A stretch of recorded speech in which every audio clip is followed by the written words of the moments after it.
Bora, bora, bora, nobre combatente! Estamos de novo no QAP. O senhor, a senhora já sabe, para mais um encontro da nossa disciplina. Estamos trabalhando aqui a Diretriz Geral de Emprego Operacional, a famosa DGOP, aquela que é bem fatídica. A fatídica DGOP, aquela que dá um pouquinho de trabalho para o combatente estudar. Padrão, vamos trabalhar aqui a DGOP. A última aula foi uma aula bem teórica, com conceitos bem abertos. Essa aula também o será, ok? Essa aula também o será. A DGOP, na atualidade, ela trabalha bem mais conceitos textuais, conceitos amplos, não tão específicos, mas que são conceitos que aqui, para a nossa parte teórica, para a nossa parte de doutrina, né, operacional propriamente dita, né, doutrina policial, a gente precisa trabalhar pontualmente todos os itens que são previstos ali na DGO. Padrão? Então, dando continuidade ao nosso estudo aqui, na última aula, né, nós trabalhamos até a parte daquele triângulo, né?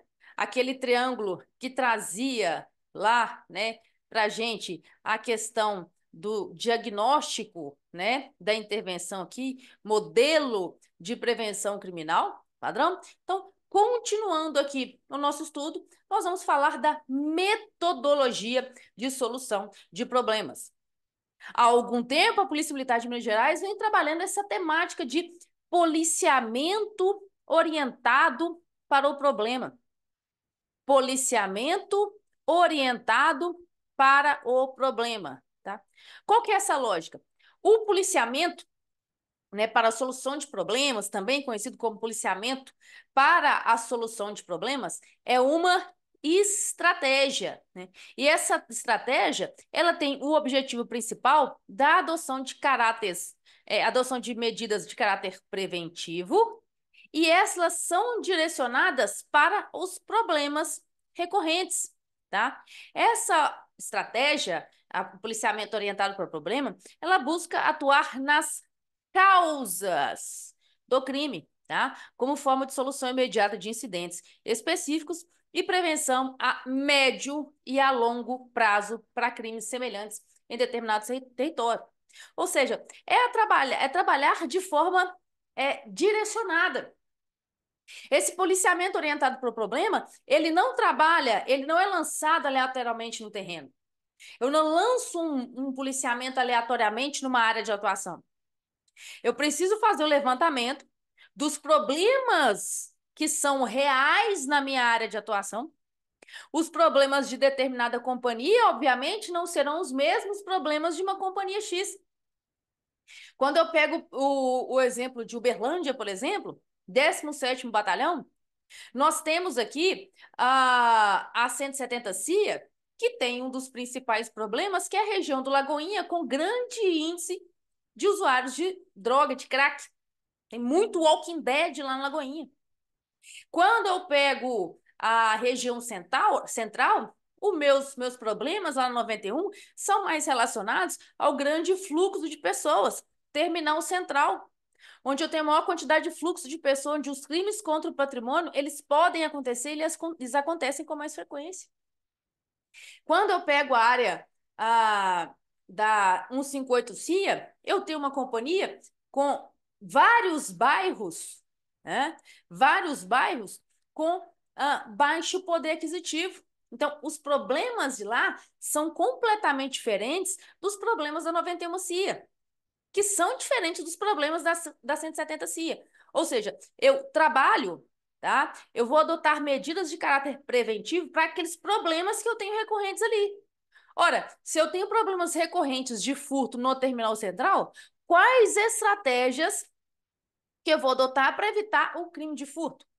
Se eu tenho a alta incidência de usuários de crack lá no Lagoinha, quais medidas eu vou adotar para evitar que esses indivíduos cometam delitos específicos, né, que são voltados para principalmente furto de fio, né, de cobre para venda e posterior venda para aquisição de drogas, né? Então, essa é a lógica, né? É uma estratégia que trabalha na ideia de um policiamento voltado para resolver o problema. E para que eu vislumbre qual que é o problema da minha área de atuação, eu preciso utilizar uma técnica. Ah, só de olhar eu sei que é isso. Não, eu preciso utilizar uma técnica. Eu preciso fazer uma análise. Eu preciso fazer um estudo da minha área de atuação para eu efetivamente saber qual é o problema. Para eu fazer um policiamento voltado para o problema, eu preciso primeiramente saber qual que é o problema. E para que eu saiba que problema é esse, utiliza-se o método, o famoso, que eu tenho plena convicção que todos os senhores conhecem, já ouviu falar, que é o modelo IARA. Que é o modelo IARA. Identificação, análise, resposta e avaliação. Identificação, análise, resposta e avaliação. Se quiserem cobrar uma questão fácil dos senhores para a prova, eles vão cobrar, né? Quais são as 4 fases do modelo IARA? Identificação, análise, resposta e avaliação. O método analítico do inglês SARA, né? Que é uma ideia trazida de fora, né? Do método SARA, que é o Scanning, Analysis, Response e Assessment. Trazendo aqui para o bom e velho português, identificação, análise, resposta e avaliação. Então, aplicando esse método analítico IARA, eu vou conseguir descobrir qual é o problema da minha área de atuação. Então, eu tenho uma área de atuação, eu tenho que fazer um policiamento voltado para o problema, eu preciso descobrir qual é o problema da minha área de atuação. Para isso, eu utilizo o método IARA. A primeira fase do método IARA está aqui, é a identificação. Primeira fase do método IARA é a identificação. Ou seja, eu preciso identificar qual o problema. Grande incidência de usuários de crack no Lagoinha. Grande quantidade de furtos no terminal central. Né?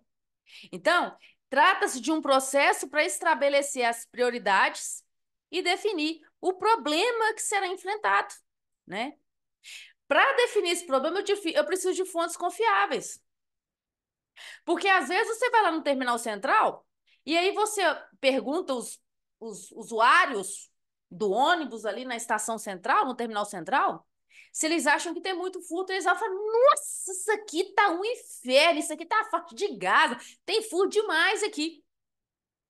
Às vezes, você vai fazer uma análise efetiva, utilizando uma metodologia científica, e você verifica que, dadas as proporções, né, métodos científicos de análise quantitativas de crimes, percebe-se que, na verdade, ali no terminal central não tem tantos furtos assim. Inclusive, os furtos no terminal central estão caindo diariamente. A incidência de furtos no terminal central está em uma constante decrescência. Então, para eu identificar esse problema, eu preciso de fontes confiáveis. Eu preciso coletar dados concretos, dados confiáveis, fontes confiáveis. Um exemplo de uma fonte confiável, obviamente, é o banco de ocorrências, o REDS, né? O CIDS, né? São bancos confiáveis. Aqui na fase de identificação, as informações quantitativas e qualitativas, tá? Elas podem ser suplementadas com a inteligência de segurança pública. Acabei de falar. Existem vários instrumentos que atuam junto com a inteligência de segurança pública. Eu vou pesquisar os usuários. Às vezes, esses usuários que acham que lá está igual a faixa de Gaza, às vezes eu parto do pressuposto que o problema é alto índice de furtos no terminal central, mas, na verdade, eu posso identificar, fazendo essa análise qualitativa, quantitativa, junto com a inteligência de segurança pública, e eu chego à ideia de que, na verdade, eu não tenho alto índice de furtos lá. O meu problema lá é a sensação subjetiva de segurança dos frequentadores, dos usuários de ônibus ali daquela região. Essa quantidade e qualidade desses dados tem um impacto decisivo na solução do problema. Por isso, devem ser obtidas de diversas fontes. Inclusive, olha o que eu acabei de falar, a comunidade pode e deve participar dessa coleta de dados. De que forma? Com denúncias anônimas ou outras formas que vão preservar a segurança dela. Então, eu vou identificar o meu problema. Eu acho que eu tenho um problema de alto índice de furto ali, mas, na verdade, o meu problema é a sensação subjetiva de segurança dos frequentadores ali, que é, de fato, o meu problema. Furtos ali está numa constante decrescência. O índice de furto está só caindo ali. Mas os frequentadores ainda acreditam que ele tem. Então, eu identifiquei esse meu problema, tá? Eu identifiquei esse meu problema, tá? Como que eu posso fazer para ter a certeza desse meu problema? Uma ferramenta importante é a técnica de brainstorming, também chamada de tempestade de ideias. Eu identifico os problemas, as causas dos problemas e as soluções para esses problemas. Quando eu entro nessa lógica de tempestade de ideias, né? A ideia é potencializar a construção de ideias criativas, tá?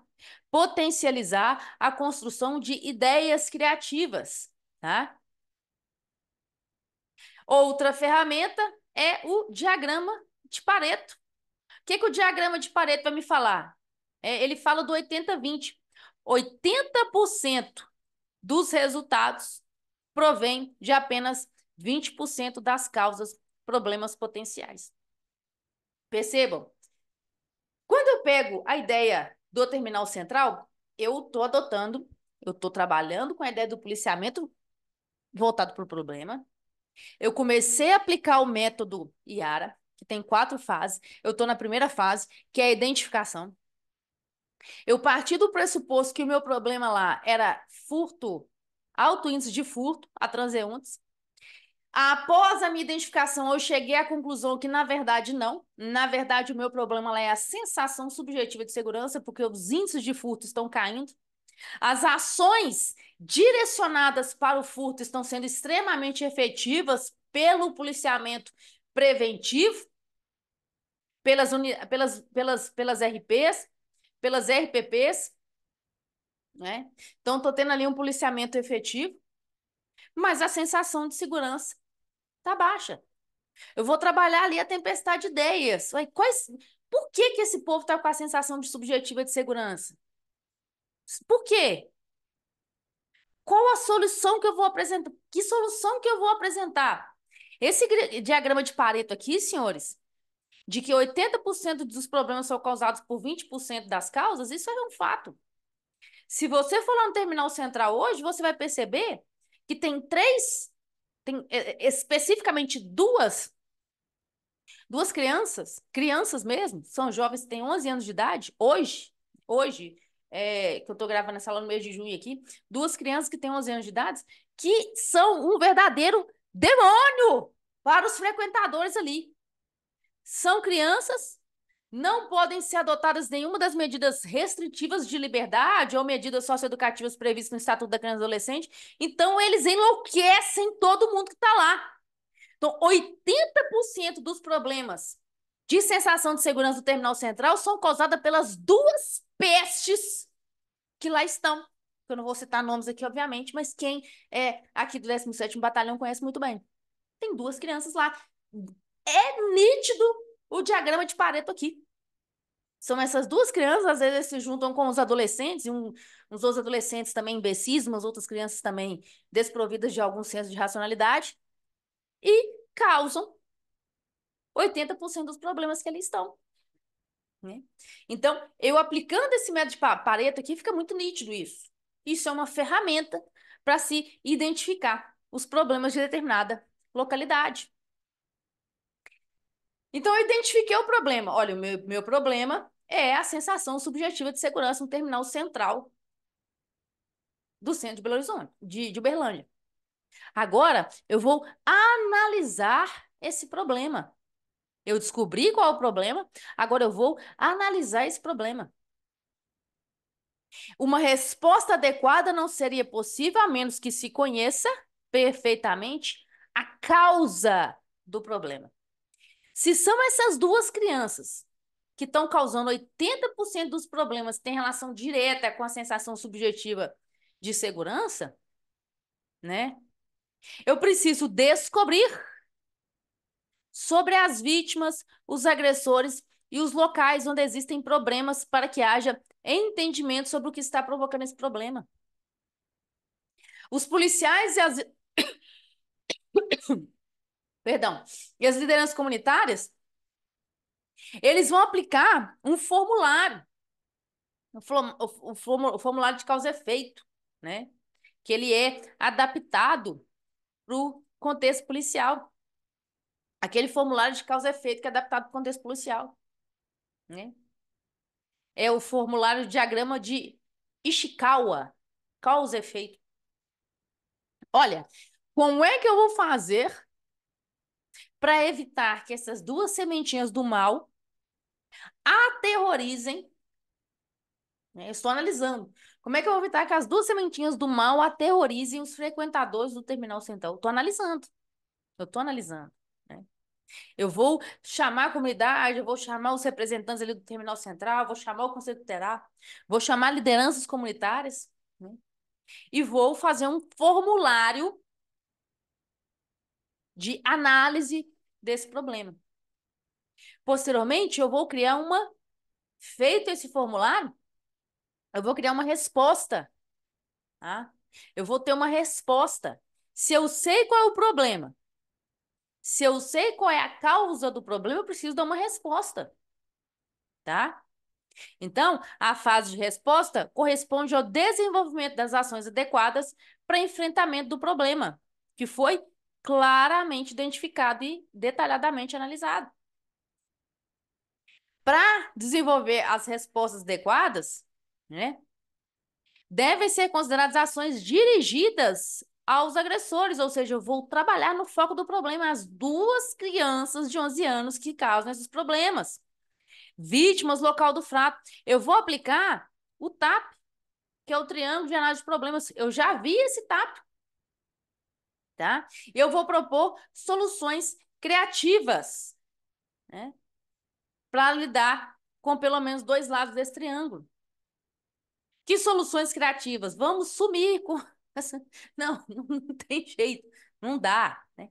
Tem que ser, exigem soluções que são baseadas nos conceitos legais, objetivos, né? A ideia seria sumir, não, mas vamos trabalhar aqui com uma solução de forma objetiva, técnica, científica, legal, tá?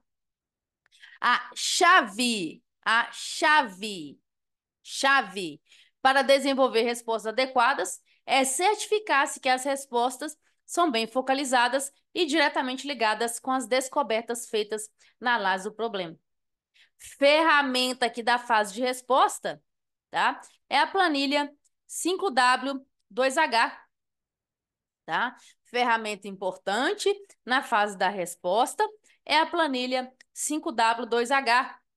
Ela trabalha com planos de ação e tem uma sequência lógica, ou seja, qual o meu plano de ação para dar uma resposta para essas duas crianças que aterrorizam os frequentadores do terminal central? Eu vou criar um plano de ação. Esse plano de ação, tá? Ele vai direcionar o trabalho policial e da comunidade. Obviamente, a polícia não trabalha sozinha. Olha, tudo bem, a polícia está fazendo a parte dela. Ela não pode impedir que essas duas crianças entrem lá, porque elas têm o direito de ir e vir. Mas ela pode trabalhar com a comunidade. Falar assim, ó, para de ficar panguando com esse celular aí. Para de pedir para que furtem seu celular, né? Para de dar uma nota, presta atenção no que está acontecendo. Lógico que não dessa forma, né? De uma forma um pouquinho mais técnica, né? Eu sou um pouco meio...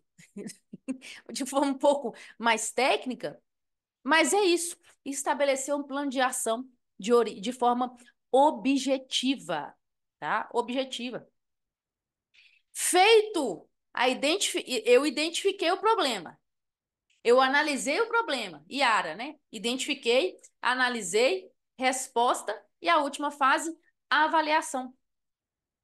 Os policiais vão verificar se aquele plano de ação que foi implementado foi efetivo ou não em suas respostas. Um número de medidas tem sido tradicionalmente usados pela polícia e comunidade para avaliar o trabalho da polícia.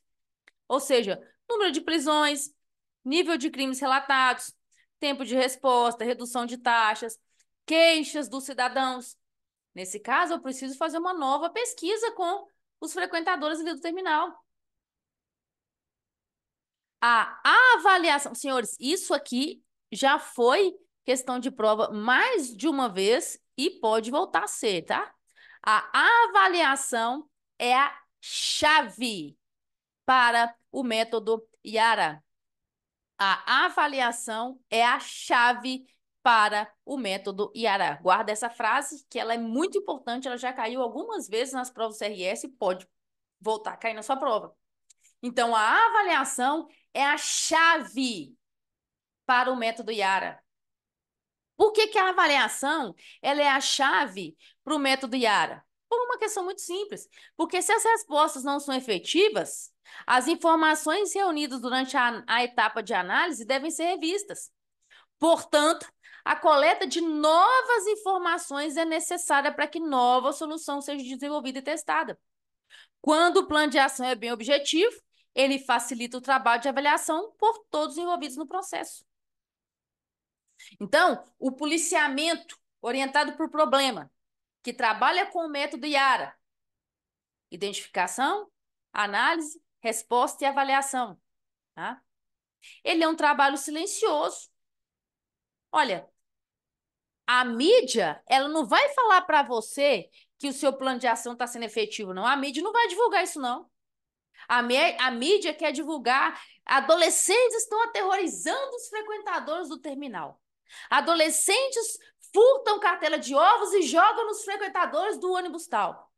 Adolescentes furtam desodorante nas lojas americanas, acendem esse desodorante e riscam com fósforo no rosto das pessoas, as aterrorizando. É isso que a mídia vende. A mídia não vende esses trabalhos preventivos que a Polícia Militar de Minas faz. Então, é um trabalho silencioso. Esse policiamento orientado, voltado para o problema, né? Esse método Yara, né? Esse plano de ação, ele é um trabalho extremamente silencioso, tá? Por isso, os chefes policiais e as lideranças comunitárias, né, precisam ter bem claros quais são os objetivos para não ter dificuldade de avaliar o trabalho que está sendo executado, tá? O ideal é fazer a avaliação durante todo o processo para justamente realinhar algum desvio no meio do caminho, caso ocorra. Padrão? Tranquilo, senhores? Então, essa que é a ideia do policiamento orientado por problema. Vai cair na sua prova, tá? Vai cair na sua prova. Isso é um tópico muito importante. Eu tentei trazer ele aqui para os senhores da forma mais didática possível, tá? Mas ele sempre é cobrado nas provas que o CRF... Todo concurso, por exemplo, de EAP, tá? Todo concurso de EAP cai esse tópico aqui do policiamento orientado ao problema. Você vai fazer o EAP e você pode ter certeza. Terceira, em alguma das três provas, vai cair isso aqui. Sempre cai. É batata. É batata, tá? Então, vamos lá. Segundo tópico de hoje, planejamento das intervenções policiais. Nós já vimos isso no MTP-01 e está previsto aqui também na DGOP. Não se admite a ação de uma fração da PM ou de um militar isolado que não obedeça a um planejamento oportuno e, via de regra, escrito. Em caso simples ou de urgência, pode ser verbal ou mental. Coloquei isso aqui separado, isoladamente nesse slide, para que o senhor, a senhora, se lembre disso. Não existe intervenção sem planejamento. Vou repetir. Não existe intervenção sem planejamento. Via de regra, essa intervenção é escrita. Via de regra, ela é escrita. Mas em casos simples, em casos de urgência, tá? Esse planejamento das intervenções pode ser verbal ou mental. Vou fazer o planejamento para o Camaru em Uberlândia. Planejamento de intervenção que é escrito, um planejamento bem prévio. Carnaval de Belo Horizonte.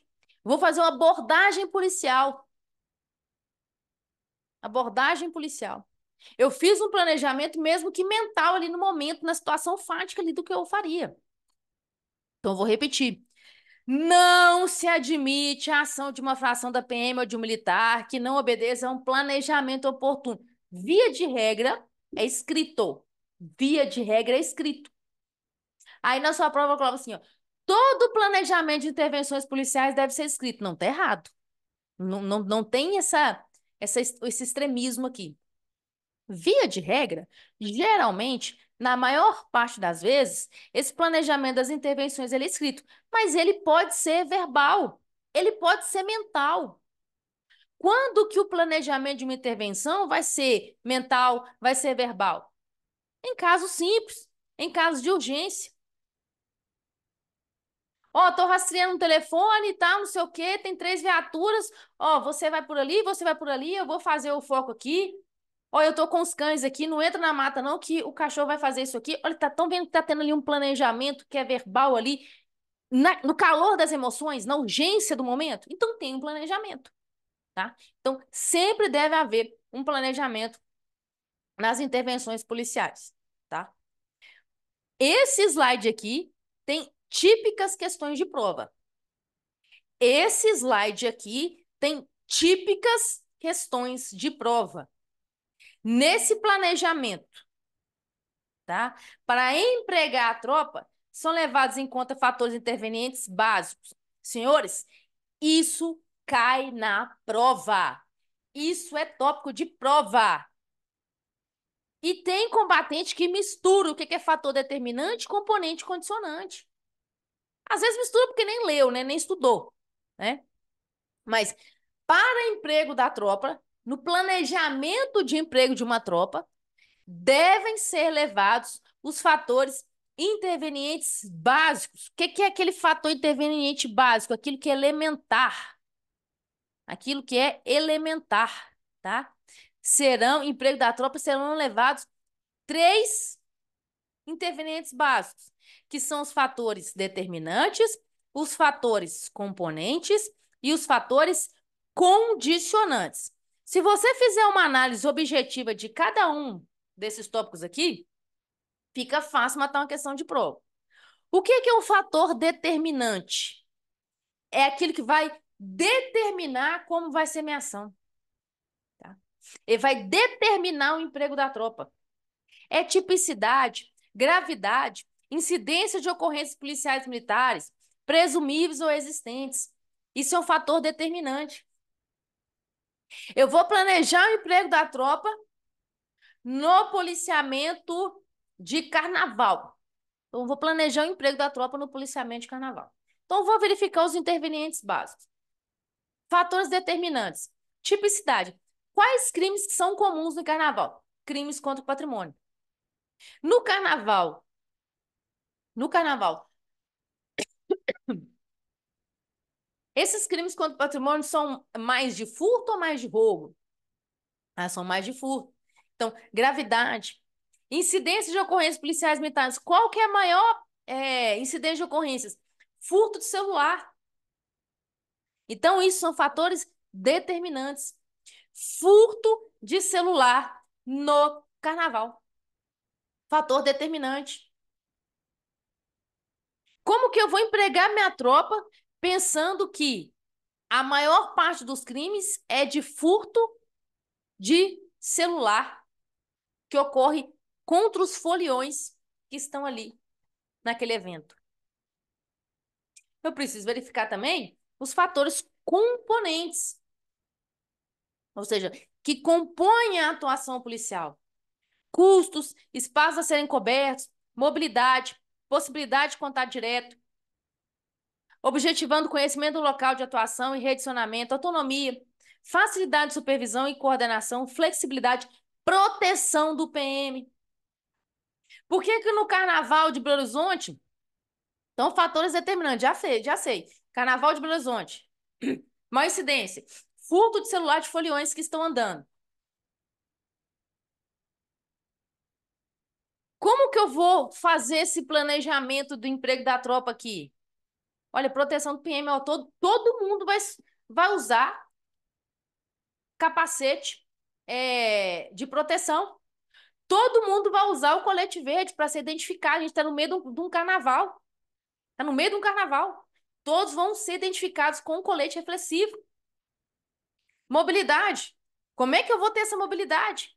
Eu vou colocar quantos pontos de pearia? Adianta eu ter um policiamento embarcado num bloco de carnaval? Não adianta. Eu preciso de ter policiamento a pé no bloco de carnaval. Por quê?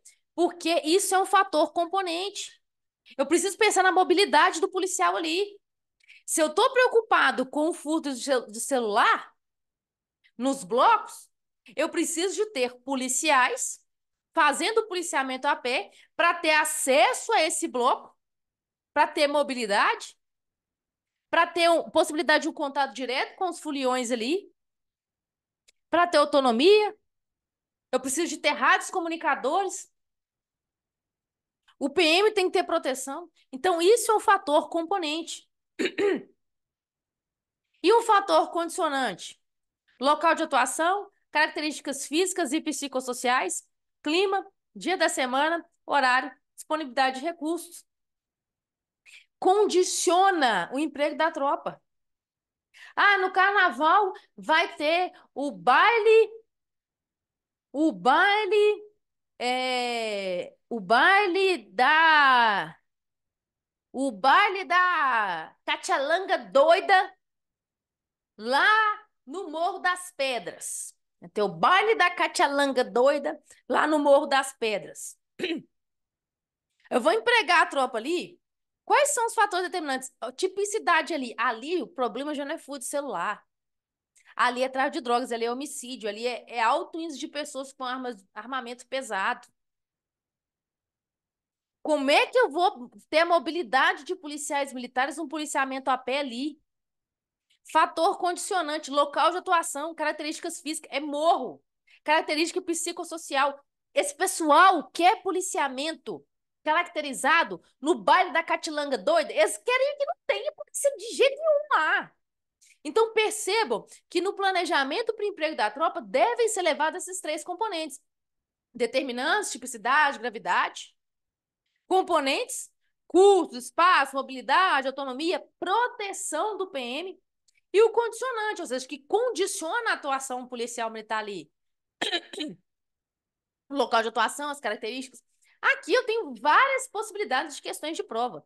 Nesse slide aqui, eu tenho inúmeras possibilidades de questões de prova, tá? Então, os comandantes, os comandantes de frações, até o nível de subgrupo, devem manter acompanhamento contínuo da situação de segurança pública, perdão, senhores, nas respectivas circunscrições, analisando-a devidamente e tendo planejamento de medidas táticas. Quais planejamentos? Como ele vai lançar o efetivo e técnicas, ou seja, formas de agir, que atendam com qualidade e oportunidade às necessidades locais. Né? Então, o comandante lá da área onde vai ter o baile da Catilanga doida, tá? Ele tem que ter um acompanhamento da situação ali. Ele tem que planejar como que ele vai lançar o efetivo ali.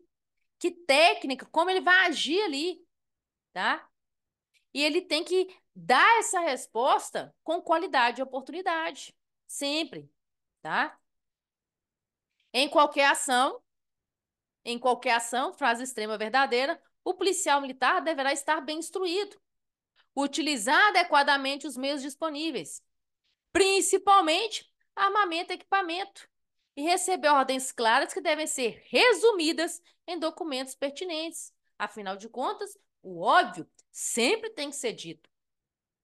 Cada comandante deve exigir que os comandos subordinados ajam de forma organizada, obedecendo a um planejamento prévio que vise, de forma inteligente, antecipar-se aos problemas locais e permitir soluções adequadas, aceitas, execuíveis, ou seja, que possam acontecer para que não tenha desgaste desnecessário de materiais e Recursos Humanos. Ah, eu vou planejar o policiamento do bloco no Alto do Mangabeiras. Conhecendo a realidade social de Belo Horizonte, você sabe como que vai ser o bloco no Alto do Mangabeiras e como que vai ser o mesmo bloco lá na Praça da Estação. Então, esse comandante, ele precisa exigir um planejamento prévio, que vise de forma inteligente, antecipar-se aos problemas locais. Olha, eu tenho 50 policiais, vai ter evento nos 2 dias.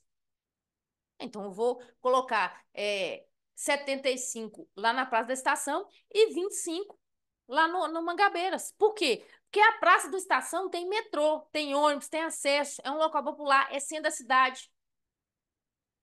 O Uber passa lá, o motor Uber passa lá. Lá que vai estar, lá que tem, que é aglomeração geral de pessoas. Ali no senhor, não. Eu já trabalhei no Carnaval de Belo Horizonte vários anos anteriores. Lá é muito tranquilo. É um bloco muito tranquilo, são blocos familiares. Quem não tem carro, quem não tem moto, quem anda de busão, não vai para lá. Não vai para lá. Lá, como é um bloco muito pequeno, praticar delitos lá é mais difícil. Porque como o bloco é muito pequeno, né, fica difícil a ocultação do autor do crime ali. Então, são inúmeros fatores que são considerados aqui, tá? Então, quando o militar for agir individualmente em casos supervenientes ou emergentes, ele, vou repetir, deve ter um planejamento mental e nunca prevalecer-se do seu instinto. Ele deve ser exercido constantemente, com criatividade, capacitando o militar a solucionar com presteza e acerto qualquer ocorrência face às suas reiteradas atuações em casos variáveis ao longo de sua carreira. Os níveis das etapas de uma intervenção policial são definidos em nome específico, ou seja, Manual Técnico 01, Manual Técnico Profissional 01. Nós já vimos isso, tá? Já vimos isso lá no NTP 01. A racionalização do emprego de recursos humanos e materiais no policiamento são fundamentais para a eficiência e eficácia das atividades, tá? E deve ter por base informações gerenciais de segurança pública, como ZQC. O Alto do Mangabeira ZQC, não. Praça da Estação ZQC, sim. Dias e horários com maior incidência criminal, vias e trechos rodoviários com maior índice de infrações, acidentes de trânsito, locais com maior incidência de crimes e infrações ambientais, maior concentração demográfica, dentre outras. O emprego dos recursos só obterá pleno rendimento operacional por intermédio de um minucioso planejamento estribado na associação de variáveis que atentam para a interveniência dos fatores determinantes, componentes e condicionantes do policiamento ostensivo. Tranquilo, senhores? Então, essa parte aqui ela é bem conceitual, mas é muito tranquila. É bem conceitual, mas é muito tranquila, né? Eu tenho que ter atenção ali aos fatores condicionantes, componentes e determinantes, tá? Quando eu pego isso aqui, principalmente fazendo exercícios, eu não erro questão de prova, tá? Deve ser uma tarefa incessante dos comandantes em todos os níveis a promoção do enxugamento da máquina administrativa. Isso aqui, senhores, não precisa nem falar, porque todos nós sabemos o quanto a máquina administrativa tem sido enxugada e a prioridade absoluta é a atividade fim, né? Quem tem um pouquinho mais tempo de polícia, vislumbra isso muito tranquilamente. Antes você chegava em algumas sessões administrativas, tinha 20, 30 policiais militares lá. Hoje, você chega lá, tem 3, 4. Eu estava na PM em 2017, logo quando foi idealizado e começou-se a executar a ideia da base de segurança comunitária, quando lançou-se, né, a base de segurança comunitária, começou-se o programa da base de segurança comunitária em 2017, eu estava na PM. E só da APM foram remanejados para a atividade fim mais de 70 policiais militares. Então, houve nitidamente ali um enxugamento da máquina administrativa. Aqueles 70 militares que estavam exercendo funções administrativas na administração foram atuar operacionalmente no serviço de base de segurança comunitária. Então, a prioridade é a atividade fim. Então, a Polícia 4.0, quando vocês vão ler o plano estratégico, é muito nítido isso. É fazer mais com menos. É nítido isso quando você vislumbra os documentos estratégicos institucionais. É fazer mais com menos. É a Polícia 4.0, tá? É utilizar mecanismo de gerenciamento, tá? Com estudos contínuos, científicos, né? Maior número possível de militares nas operações, bem como melhor aproveitamento dos recursos materiais disponíveis. Essa ideia de operação fecha batalhão, ó, fecha a administração, vai todo mundo para a rua. É desse sentido. Enxugamento da máquina administrativa e vai todo mundo para atividade fim. O serviço na atividade administrativa é extremamente complexo. Eu já fui, eu passei, acho que metade da carreira no operacional e metade no administrativo, né? O serviço administrativo, ele não acaba. Ele é ininterrupto. Você tira férias, quando você volta, o seu serviço de férias está lá, acumulado, que é diferente do operacional, né? Então, cada serviço tem a sua particularidade, mas essa, né, da enxugamento da máquina administrativa é muito nítido. É muito nítido na polícia hoje, né? Então, o papel da supervisão é importantíssimo para detectar vulnerabilidades em determinados pontos e a saturação de meios e efetivos em outros, indicando a necessidade de remanejamentos no momento oportuno, ainda que dentro de um mesmo turno de serviço. Alinhamento com o plano estratégico, né? Acabei de falar do plano estratégico aqui agora, né? Acabei de falar do plano estratégico. O plano estratégico, ele visa o tempo inteiro essa ideia de fazer mais com menos, ou seja, da eficácia, da eficiência, de modernização dos processos, né? Então, quando eu pego essa ideia, eu estou falando aqui de planejamento operacional na DGO. Quando eu pego essa ideia de ter um planejamento operacional, né, esse planejamento ele deve estar em sintonia com a missão, visão e valores expressos nesse plano estratégico e, consequentemente, com os objetivos e iniciativas estratégicas. Acabei de falar. O atual plano estratégico ele visa muito isso, a modernização, tá? A modernização, a eficiência, a eficácia, fazer mais com menos, né? É...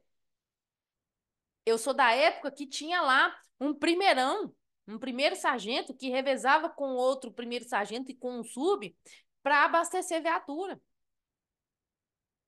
Não, subtenente, primeirão, ó, nossa senhora, uma experiência absurda. Cinco quinquênios ali na conta ali, ó, perfeito para exercer a função de fiscal de companhia, exercer a função de liderança ali na atividade operacional, né? Então, essa é a ideia. Olha, eu vou colocar aqui uma forma que o próprio policial militar abasteça suas viaturas e vou pegar esses 3 militares e vou direcioná-los para atividade fim. Isso é tecnicidade, né? Isso é um objetivo estratégico institucional, né? E essa estratégia organizacional, ela representa a maneira pela qual a instituição se comporta frente ao ambiente que a circunda, procurando aproveitar as oportunidades potenciais do ambiente e neutralizar as ameaças que rondam seus negócios. É ajustar essas situações. E essa ideia do plano estratégico da polícia é muito nítido isso, senhores. Eu entrei na polícia lá em 2006, eu fiz dezenas de boletins de ocorrência à mão, escrevendo. Escrevendo. Hoje, né, puxar um prontuário é a coisa mais difícil. Você tinha que aguardar uma alma ficar calada na rede para você conseguir puxar um prontuário ali na rede. Hoje você vai aqui no CNJ pelo seu celular, com a internet na hora, você consulta ali na hora. Ou você vai no QAPP, você consegue consultar a placa de veículo. Gente, é disso que essa atividade, esse emprego operacional aqui na DGOP está falando.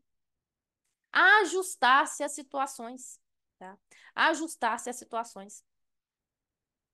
Quais são os aspectos fundamentais que são trabalhados aqui nesse alinhamento com o plano estratégico? Vamos lá. É definida pelo nível estratégico da organização, quase sempre por intermédio de ampla participação de todos, os demais níveis e negociação quanto aos interesses e objetivos envolvidos. Então, é definida pelo nível estratégico da organização, quase sempre por intermédio da ampla participação de todos os demais níveis e negociação quanto aos interesses e objetivos envolvidos. É projetada a médio e longo prazo. Médio e longo prazo. Ela vai definir o futuro e o destino da organização. Ela atende à missão, focaliza a visão organizacional e enfatiza os objetivos organizacionais que devem ser almejados, repetindo a médio e longo prazo. Envolve a organização na totalidade para a obtenção de efeitos sinérgicos, ou seja, a estratégia é um mutirão de esforços convergentes, coordenados e integrados para proporcionar resultados alavancados. E é um mecanismo de aprendizagem organizacional por intermédio da qual a organização aprende com a retroação decorrente dos erros e acertos nas suas decisões e ações globais. Não é a organização que aprende, mas as pessoas que dela participam e, obviamente, elas vão levar essa sua bagagem de conhecimento para essas decisões organizacionais. Dentro dessa ideia de um planejamento a médio e longo prazo, eu volto para o que a gente fala muito, que é esse planejamento prospectivo. Planejamento prospectivo é para frente. Eu vislumbro para frente. Eu penso atuar para frente. O passado, as decisões, os erros do passado são interessantes, sim, mas o meu planejamento ele tem sempre para frente. Pensar à frente, tá? É o que mais se adequa à polícia, tá? Esse planejamento prospectivo, ele é o que mais se adequa à realidade da PM, tá? Vou repetir. O planejamento prospectivo é o que mais se adequa à realidade da PM. Por quê?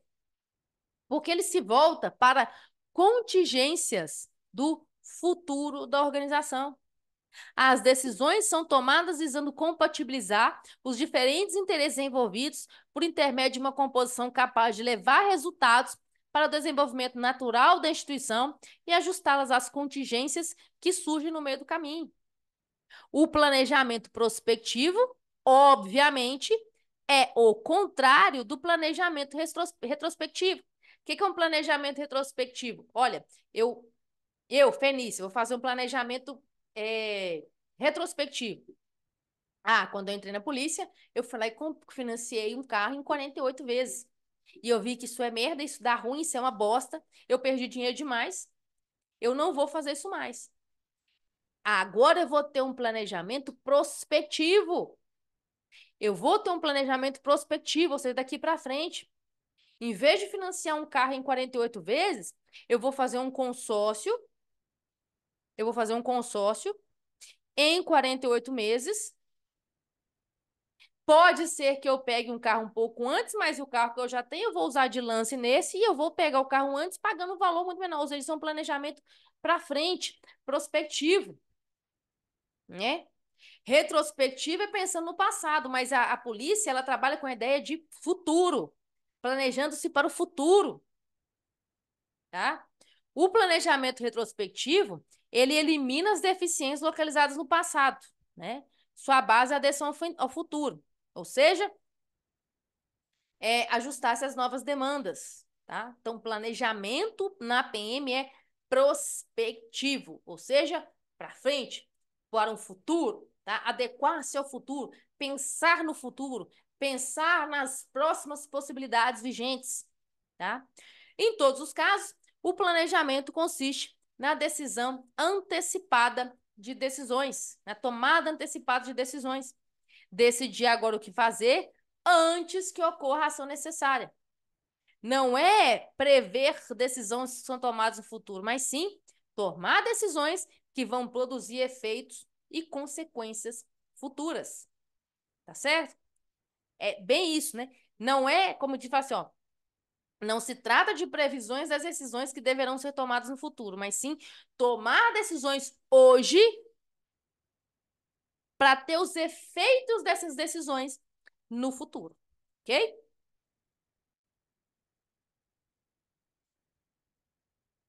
Temos aqui os princípios básicos do planejamento.